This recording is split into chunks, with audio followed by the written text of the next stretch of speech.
really lucky that when I did my degree, I didn't really get to choose anything. You picked your major, and then all of the classes were basically allocated for you. There was no real choice. So I was just with everybody, day in, day out, whether I liked it or not.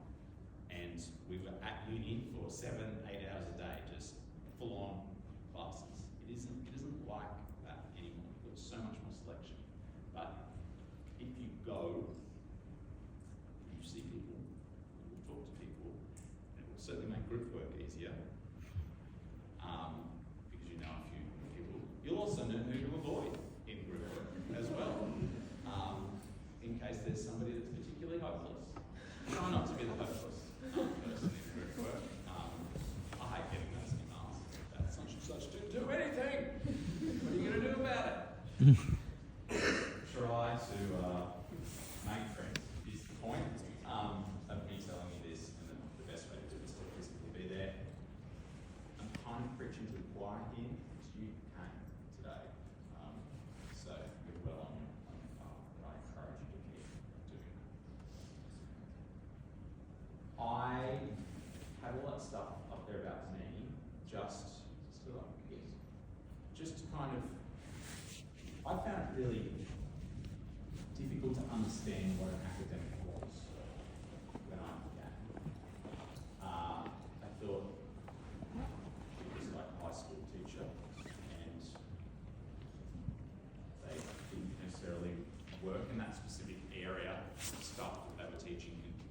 And it's unlikely that your science teacher is also doing scientific experiments. The vast majority of the academics that you encounter are actually experts in their field that they are teaching in. And them teaching you is just one of the parts of their job. So for me, I will teach you in sort of BBB. I will see you predominantly in the DVM, in first year and third year and fourth year of the DVM. ABBS, I will see you mainly in your third year. This is a unit of reproduction. But whilst I teach in that space, I also have a research group that does work in that space. So I have PhD students who are all working on specific things to do with different aspects of reproductive biology.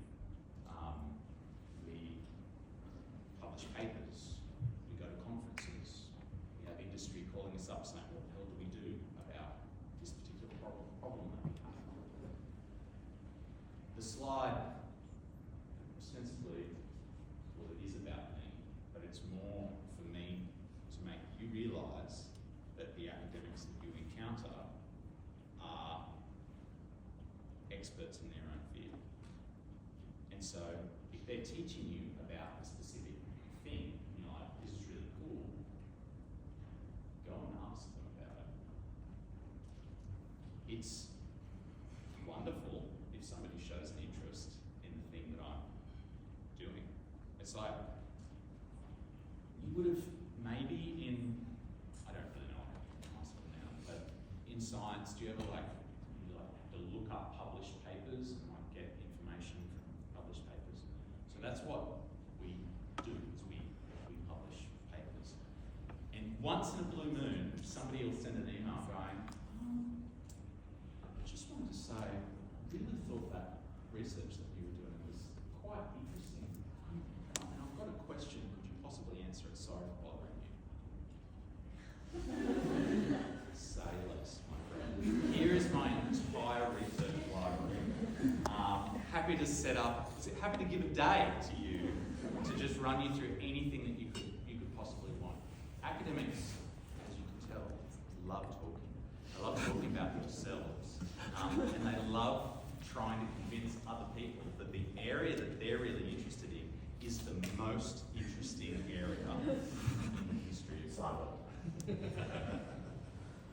So, feel free to ask them about the stuff that they're teaching you about. And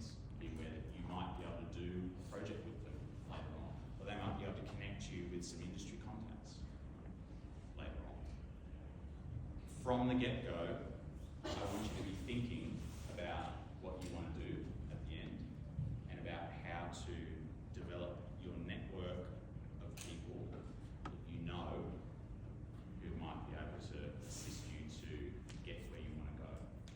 So many jobs are never advertised. It's who you know. So you've got to work your network. So that means not just being a wallflower in the corner hoping that like everything is just going to be okay, putting yourself out there